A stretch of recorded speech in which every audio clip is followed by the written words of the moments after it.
This episode is brought to you by Sutra Beauty. Hi, David. How are you? Hello, hello, Sarah. Thank you for joining us. I'm so excited. I want to tell my viewers about you. I'm going to read this from Wikipedia. Okay. Um, so, David Draiman is an American singer and songwriter, noted for his distorted operatic baritone voice and percussive singing style. He is best known as the lead vocalist of the heavy metal band Disturbed since 1996. He has written some of the band's most successful singles, such as Stupefy, Down with Sickness, Indestructible, and Inside the Fire. And you're like a different type of guest, that I have on my show, because I usually have, political, like activists. So it's good to have. I have my moments. Yeah.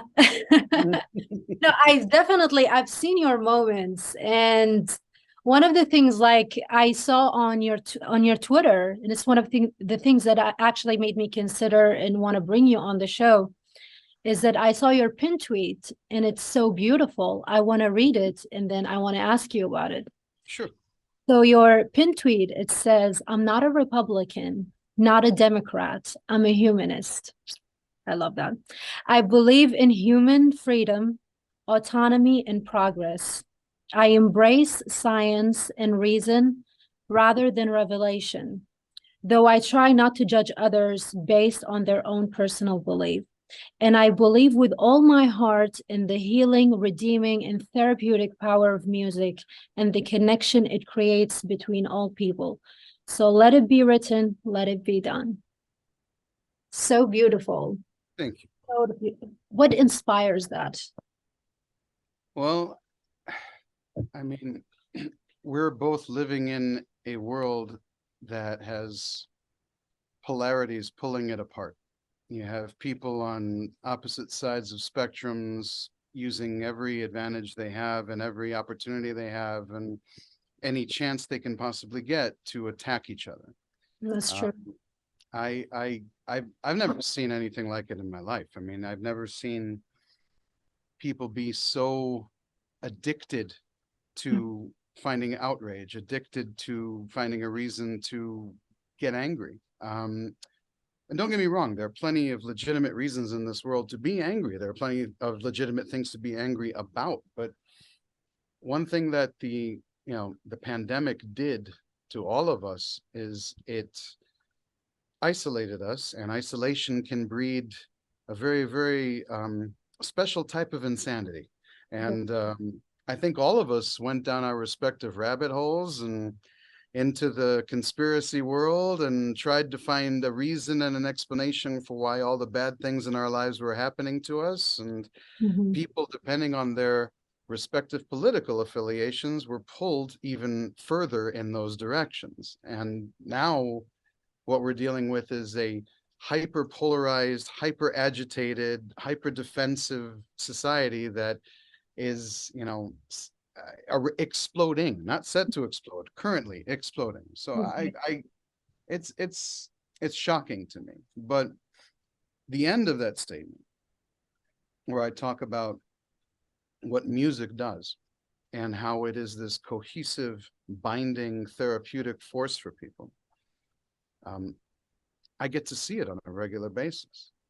You get people who are the most different types of people you could ever possibly imagine. Rich, poor, white, black, doesn't matter what color your skin, your sexual preference, none of it matters. You get everybody together at a live music performance. Yeah. And somebody fell in love with the song that's being played at that given point in time for their individual reasons, for their own specific life experience, their own specific loves, their own specific, hopes and dreams and, heartaches.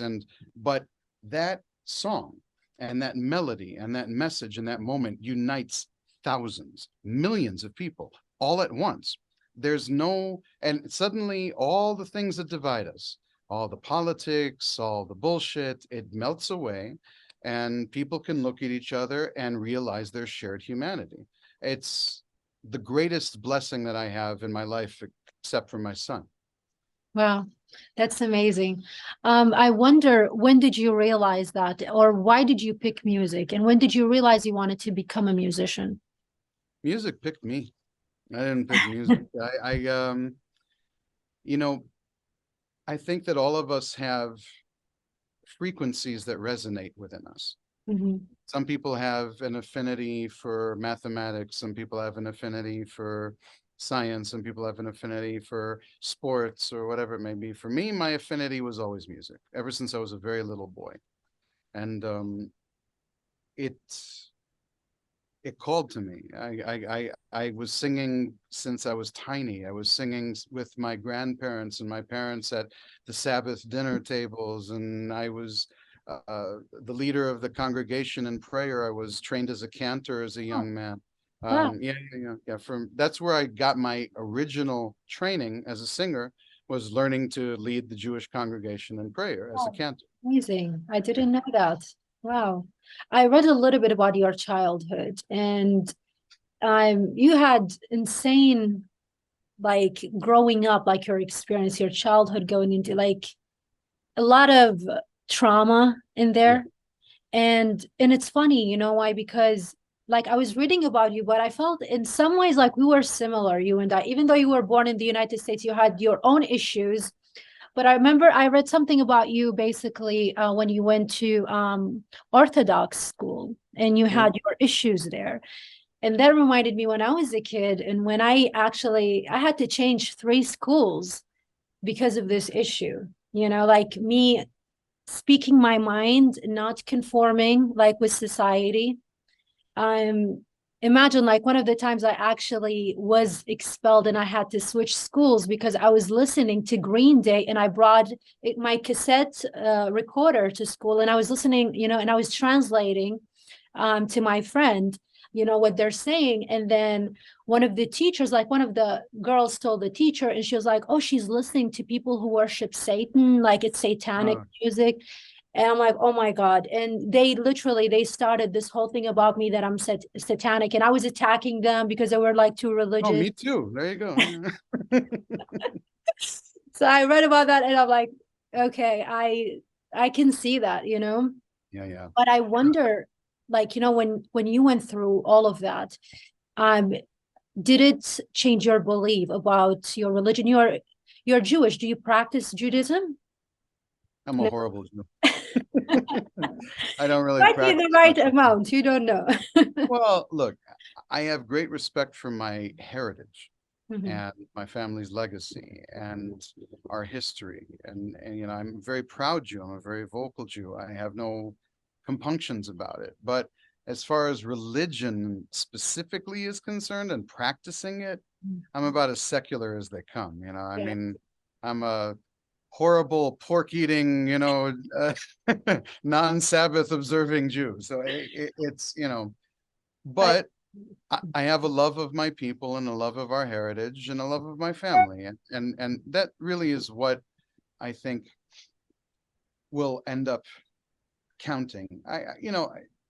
People, like I said, I respect whatever brings people peace and meaning in their life. And sometimes religion can be a beautiful, uniting and binding element. It can be a great thing for families and unity. And so I can see the beauty in it, but the beauty is often sprinkled with a little bit too much bullshit for me. So I can't. I hear you. No, I hear you. Listen, I'm also like I'm Muslim, and Yeah, I tell people I'm Muslim, like 100% Muslim, but I know by the standards of other Muslims, I'm probably not, because you know I drink and I do eat pork sometimes, you know, I'm about Muslim, but I do right. believe in God. I do pray. I do believe in faith. Like there, I don't know, I think I took the spiritual side of it, but there are things like I feel like it's not so important to me. Like, you know, like you said, like eating pork and all of that. I don't really think God is concerned with that. You know, You know, it's funny. I got into it with some other Orthodox pro-Israel person online one time. And Mm. it was after I had just come back from Israel and I had just done that little demonstration by the Western Wall, where that young boy had been shot in the Arab Shuk there. And I was a little upset because people weren't utilizing the demonstration to do more good. They weren't, using it as an example. They weren't spreading word of it to people who needed to see it and hear it. You know what I mean? It was like, oh, okay, taking it for granted. He went ahead and he, showed his pride and, made a demonstration. Very nice. But, I made a comment about it online, and I used, a bit of foul language. I don't know if I said fuck or whatever it was, but the guy says, oh, here's the guy worried about making in Judaism, it's referred to as a Kiddush Hashem, which means somebody that sanctifies the name of God. When you do a good deed, it's considered a Kiddush Hashem. Okay. So I said, I was trying to sanctify the name of God. I was trying, and like, so it's like, so he makes the comment, yeah, great way of trying to sanctify the name of God by using this foul language. And I said to him, I'm like, buddy, I make a greater sanctification of God's name on a monthly and annual basis to tens of thousands, hundreds of thousands of people, okay, than you ever will in your entire life. So please take all of your holier than thou nonsense and your religion and your fear of one foul, dirty word, okay, and shove it up your you-know-what, because I have no patience for I feel, you know what, I get heated a lot on Twitter, and sometimes I will use the F word, or, I resort, because like we're human, like it's normal, you use it in everyday life. Yeah. You're gonna go online, pretend someone, to be someone you're not. Like, I feel like that's what most people do when you're really polite. And I try to be as polite as possible, but I have gotten people, angry. And, because sometimes people deserve it. No, but sometimes people deserve to have your wrath. Sometimes people don't expect that they're going to get it from you, because with a lot of people, Twitter is like a blank check. They feel like they can just go. But truth be told, is like the greatest thing you can ever do is pull the air out of the balloon and just not give them that power. That's a lesson I had to learn the hard way. That's for damn sure. I think it's a little bit like different for me because, I go to all these like conferences, political, like I meet with politicians. So they expect you to be like so clean and very diplomatic. And that's my issue. Like, I care about human rights. I care about the causes. I talk about these, but I don't see myself the politician type. Like, I want to still have to be yourself. You still have to be yourself. Even if you're wielding a human rights hat, even if you're putting that on, you still have to do it in your own way. And, with a way that makes you feel like you're being genuine, like you're not playing a character. You know what I mean? For me, there's no differentiating the two. For me, it's life. Yeah. You know what I mean?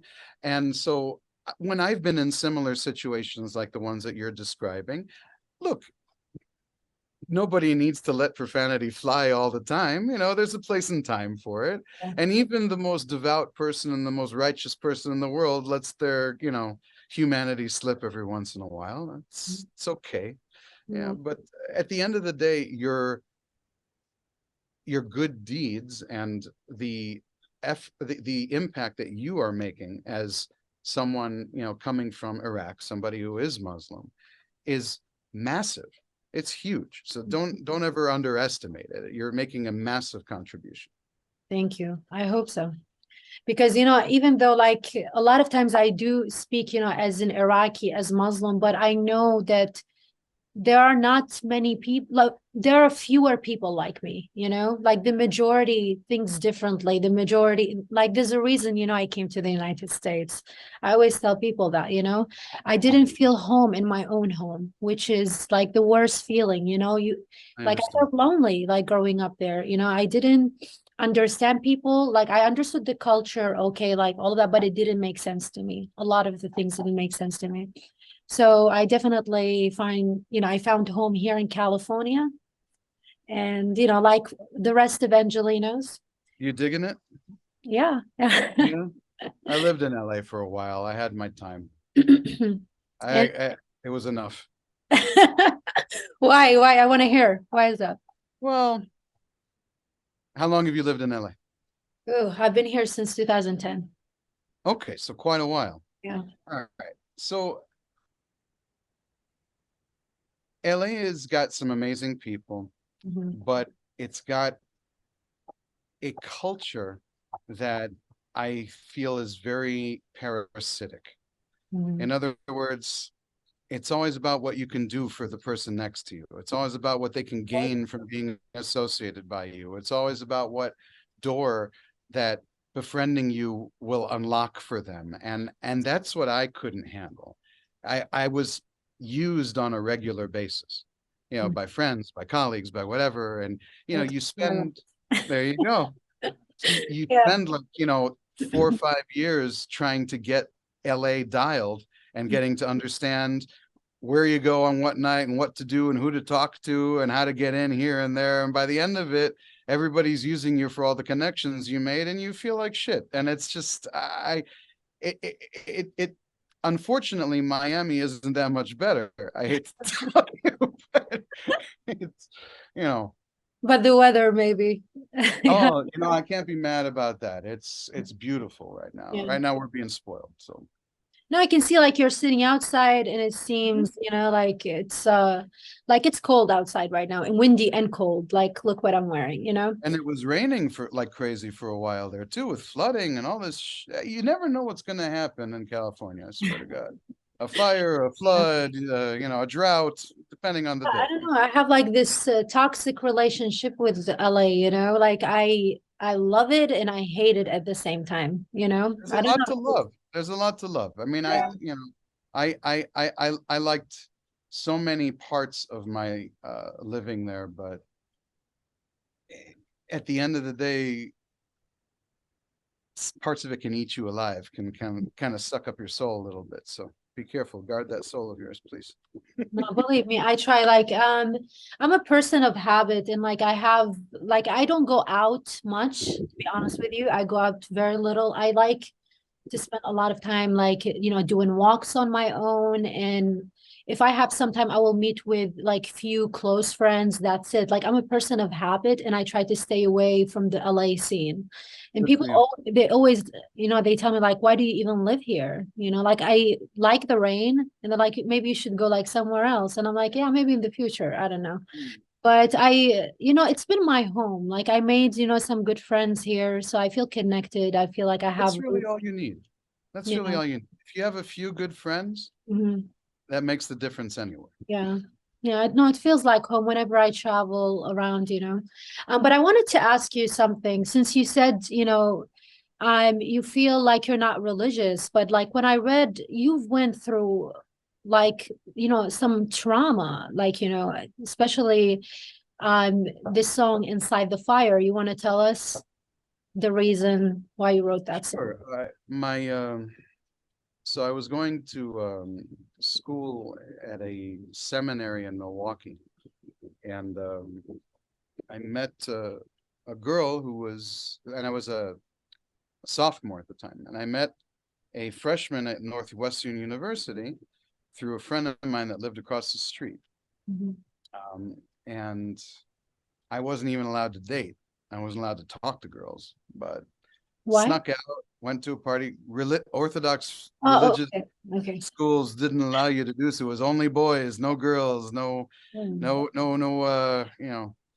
no, no chance of any trouble happening, any sin being, any sin occurring. But I did everything in my power to try and be as normal of a teenage boy as possible, even though the schools wouldn't allow it. Mhm. And so I met her at this party. We developed a little bit of a relationship. About a week or two in the relationship, she revealed to me that she was a heroin addict and she wanted to get me to start doing it with her. Being Wow. an impressionable young 14-year-old, 15-year-old boy, Wow. yeah, I did it. Oh my. And I got hooked on it with her, and it started to spin out of control, and I had to give her an ultimatum. I'm like, listen, I can't keep doing this. Mhm. Uh, we need to stop. And she stopped with me. And in doing that, I believe she became codependent on me. Mm-hmm. So I took the place of the drug, right? Oh, And she started becoming more and more manic and more having more psychotic episodes. And she was calling my house all hours of the night. She didn't want it to be a secret anymore. She wanted to expose everything. And, you mm-hmm. know, so it was too much for me. And I told her that I couldn't do it anymore. And I broke up with her.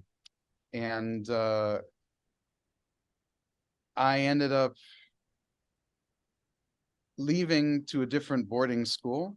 Mm-hmm. And she ended up starting to date a friend of mine. Mm-hmm. And a friend of mine was letting me know how she was doing all along, which was a weird situation to begin with because I still had feelings for the girl. Mm-hmm. Um, and then I came back to Chicago which is where I was living at the time. I I ran into her at this party. She got all hysterical and she left. And I got a call later that night from that friend of mine saying that they found her in a club with the Oh, syringe boy. still in her arm and dying, and she didn't make it to the hospital, Oh my God. and that she was asking me for me the whole time on the way to the hospital. And yeah, Well, so and I went to her funeral, mm-hmm. and her parents lashed out at me at the funeral in front of everybody saying it was my fault. I Mm-hmm. should have told them about the addiction. Yeah, I was a young teenage kid. I You were didn't know what a the kid, hell I yeah. was doing. So a lot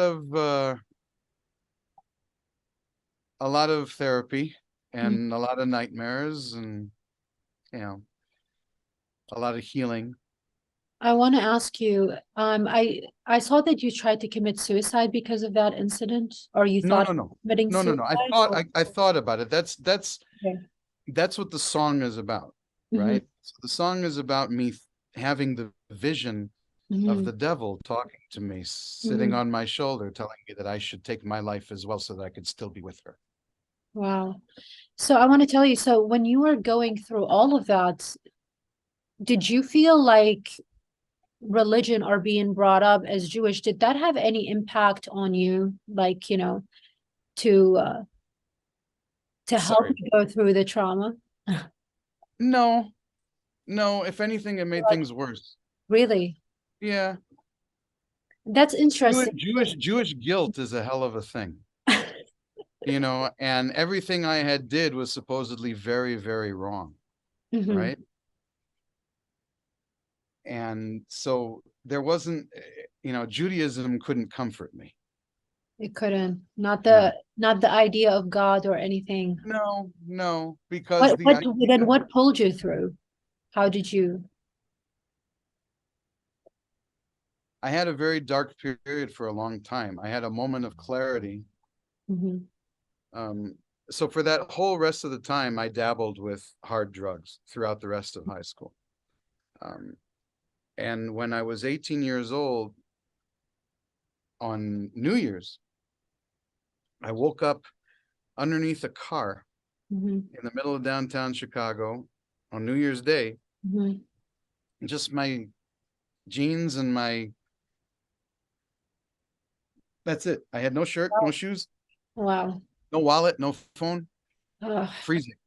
And I stumbled to some buddy of mine's house that thankfully lived a block or two away, knocked on his door and collapsed and didn't leave there for 3 days. My family called the police and were looking for me. And, you know, I went through 3 months of, hell trying to get off of everything and dealing with the withdrawals. And my Mhm. parents just thought I was sick. So, Mhm. um, They didn't know what was going on? no, Wow. no, no. I read your mom, she was Yemenite Jewish? My grandmother, my Oh, your grandmother, grandmother. Okay. my mother's. Mhm. So there's no chance that you learned any Arabic at home. No, very, very little. Very little. What do you Like do? Iowa, I Okay. know That's Egyptian, but okay. okay, I know Shukran, I know Habib, I know Okay. Salam Alaikum. I mean, little simple, silly Okay, thing. that's good. Yeah. I heard on one of your songs, I think I can't remember which one, but there was a bridge, because I just started like listening to this like recently, and I heard, I don't think it was Outside the Fire. I think it was another one, Stupefy, maybe. It had Bridge this, Tifached. Yeah. the bridge was very like melodic, like I don't know, harmonic minor, like Middle Eastern. Yes, So intentionally. Yeah. yeah. So there's a Hebrew word that's being said there. It means Oh, be afraid. what does it mean? Sorry, I couldn't hear you. Be afraid. Be afraid. Okay, I Yes. didn't hear that in the song, but okay. Yeah. So tifached is the word. And Hmm. so what the Hebrew word means is be afraid. Okay. All right. So that definitely has something to do with your background, Yeah, that yeah. melody, It and sneaks in every once in a while. amazing. And now you just came up with a new album Just came out a little bit ago. and you're going on tour. I go on tour starting in April, Okay. Where are you going? all over the world, Yeah. starting in Canada, and then I have a month in Europe, including an Israel show, which I'm excited about going back again. Is Um, is this your first show in Israel or have you had show? second time, Second second. time. Mhm. Are you prepared for the BDS and Oh, all the oh, backlash? oh, fuck them. I don't care. They know I don't care. That's why they don't bother me. I'm like as Israeli as it gets. So it's like, what are they gonna do? I have 2,000 relatives living in Israel. I have my parents, I have my brother, I have uncles, aunts, cousins. It's like, you're really going to try and say something to me about BDS? I'm It's like, going home. Yeah. yeah, it makes no sense. So, you know, But I sorry, I go ahead. wanted to ask you, do you have like any, because this is an issue that all the artists like they fear going to Israel. Like so many artists, they fear going to Israel because the minute they go, you've got the Free Palestine Army online and the cancel campaign, targeted against them. Like what do you think? And the irony is that there's not a single band that's played Israel that has seen any negative impact whatsoever, other than a whole lot of people being loudmouths online. It Oh, hasn't negatively impacted their ticket sales. It mhm, hasn't negatively impacted their record sales. If anything, it increased them. wow. Listen, the loudest extremists are the loudest voices, and they're the ones heard the most. Mhm. And when they find that there's something they can all get together to lose their minds over, they can't resist. But truth be told is that Israeli fans are amazing and they're dedicated, and music should be the entity that brings people together, not that continues to separate them. Mhm. It should build bridges, and it's not supposed to be something that you withhold from people. You don't hold the actions of a government against the entire, people of a country. You don't, even if I don't always agree with the Israeli government. Sometimes I do, sometimes I don't, and I'll be very vocal when I don't too. And sometimes my pro-Israel buddies will get angry at me for that. No, you should always be, defending them, and I don't. I don't always defend them because I don't always agree. Yeah. And that's freedom, that's free thought, that's what we're supposed to have. But look, I enjoyed the time that I spent being an active member of the creative community for peace, trying to help, get the whole demonization away from the bands who are looking to play Israel, who are looking to spread a message of peace and coexistence. And, you Mhm. know, I it's interesting how many people had no issues playing Russia before, Exactly. Yeah. before the Ukrainian war, the most anti-LGBTQ, most Well, anti-leftist, most, you this know, focus on Israel, I don't understand. Yeah, yeah. like there are many countries like, China, like it's literally communism, like, and people have no problem. But when it comes to Israel, you got this fake, I would say fake, like most of this army, because, I deal with it as an activist all the time. And a lot of these accounts, you have like maybe like 40 accounts, they come all from the same IP address. and basically they leave the same comment on your page. But Yeah. then, you know, like artists or whoever feels so much pressure that they think, oh my God, like the whole world hates me, you know, for doing this. Depends on the artist, and it depends Yeah. on the genre that they're coming from. And look, it's tough when all of a sudden your social media feed is flooded with hate. Mm-hmm. I get Yeah. it. But people need to understand that it's a, even the flood is Mm-hmm. not as big as you think. You Mm-hmm. know, for every, let's say that there are 100 negative comments, Mm-hmm. but there are 10,000 likes, and there are, you understand what I'm saying? Again, the extremist voices are the loudest ones, Mm-hmm. and they stop at nothing to try and be heard as much as possible. It's the ones that are in the middle that Mm-hmm. aren't really, you know, that crazy one way or the other, that kind of get left to the side. Yeah. And those, whether people want to recognize it or not, they're the majority. You Yeah. know, so, you know, people need to learn to just shut out the noise and Mm-hmm. do what they need to do for themselves and for the fans and for their music and for the sake of spreading this amazing gift they've been given to as many people as they can. Yeah, that's true. That's very wise. I want to ask you something. Uh, there's always been this conversation or this question about whether artists should be vocal about their political beliefs or not. Or, you know, some people, they're like, oh, yeah, they should. And other people, they say, no, they should keep quiet and they're ruining they're ruining music. What do you think about that? I think it's okay to stand for something. I Mm-hmm. don't think it's okay to push it on other people. Mm-hmm. That's the difference to me. You know, you can have an opinion. You can, you know, all of our songs are infused with very, very strong opinions. Mm-hmm. Um, but they try to appeal to both sides of the spectrum. I like to attack everybody. I Yeah. don't want to go ahead and go to one side or the other because everybody's guilty. Yeah. And so it needs to be universal. It needs to be something that people from any walk of life can find a connection to. Mm-hmm. So that is incredibly important to me.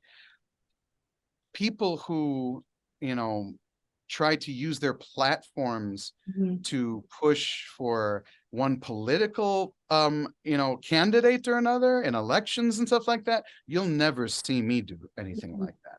That I think is overstepping. That I think, you know, I'm in the Alice Cooper, you know, school of thought where we're there to entertain. You know, you can write about poignant stuff, about subject matter that means something, and you can even inspire people, you know, to feel passionately about a cause or whatever it may be. But at the end of the day, people come to a concert for an escape, Mm-hmm. and they come for a way to come to terms with powerful emotions, to Yeah. transcend things, to overcome things. So when musicians or comedians Mm-hmm. start to become too politicized and they become too you know, partisan, Yeah. it's annoying because then all of a sudden they're not funny to the other half of the people anymore. You know Yeah. what I mean? I don't think it needs to be that way. I think that there can be common ground Mm-hmm. 99% of the time. Yeah. No, I always say support policies, not politicians. There you go. You know? Um, but anyways, like this has been really wonderful talking to you. I wonder My for how pleasure. long have we been talking? It's about 40 minutes now. 40 minutes. Wow, amazing. But before we go, I want to tell you something. I heard one of your songs, you did a cover, The Sound of the Silence, Mhm. which has almost billion views, like 800 million views on YouTube. And I just want to tell you this, this is probably one of the best covers I ever heard, and I like it more than the original. Your Thank you very much. vocals, everything, the emotion, it's so beautiful. And I want people who are listening to the podcast to go and listen to that version because your vocals were just amazing. Thank And you. I love that. If you dug that, you should check out on the new record. I did a duet with Ann Wilson from Heart. Okay. Beautiful. Came out really beautiful. Love, one of my favorite songs I've ever written. I love when actually, and even though you sing mostly like heavy metal and like, you know, screaming and all that, but I love when you sing ballads. Thank you. Your voice for ballads is just perfect. Thank you. I appreciate it. I do enjoy it. I like having both sides of it. It's fun to get nasty every once in a while, but it's fun to go to the sweet side too. But actually, I have one question about the vocals. When you sing like with the raw and the screaming, what technique do you use? Do you use like the fake technique, or do you actually scream it? You know, because I took like vocal lessons. There is a technique. My vocal coach, her name is Melissa Cross, Mhm. and she's taught a ton of rock vocalists how to use that distortion on the vocal, Mm. that little bit of Yeah, the grit, yeah, without hurting yourself. exactly. It's not easy. It's not easy. It's like distortion on a guitar, but it can beat you up pretty badly if you don't know what you're doing. That's for sure. So it's a constant work in progress. Okay, good to know. Well, thank you so much. No, because I'm always curious about that, like I hear It's tough. whenever I hear any rock singer, I wonder, are they using the fake technique or the real technique? I call it the fake technique, but it's a real technique. But Yeah, when you fake the whatever, yeah, yeah. No, no, no. instead I of mean, actually, if you hear my speaking voice, it's clear, right? yeah, And when you hear when I go to the ballads, it's a clear delivery. The yeah, distortion is something you choose to do. You mhm, put it on there. It's just a closing of the back of the vocal folds ever so slightly, just so that you get that noise, but mhm. without closing it completely so that you stifle the airflow on the Um, sound. So it's a very, very, it takes a lot of finesse. It's a tough technique. yeah, definitely. Someone should study that like before they do it, I think. Yeah, For any vocalist. Yeah. for sure. No, because for me, I learned like, jazz, and I'm like more on the pop side. I do some rock and I do try to fake it, but like it's not my genre that I sing all the time. So I think if I had to sing that every day, I would lose my vocal cords. It's tough. It's Yeah. tough. It's been a battle my whole career, for sure. Yeah. But this has been really amazing. Thank you so My much. pleasure. I've My pleasure. learned a lot from you, and I hope, the listeners will learn a lot from you and then will support you, not only because you kick ass as a musician, but also because you're honest and you're rebellious and you speak your mind. And this is exactly what we need. Thank you. So, I appreciate that, yes, sir. More power to you. Keep doing thank what you. you're doing. Thank All you. right. You All right. too. Pleasure talking to you. Be well.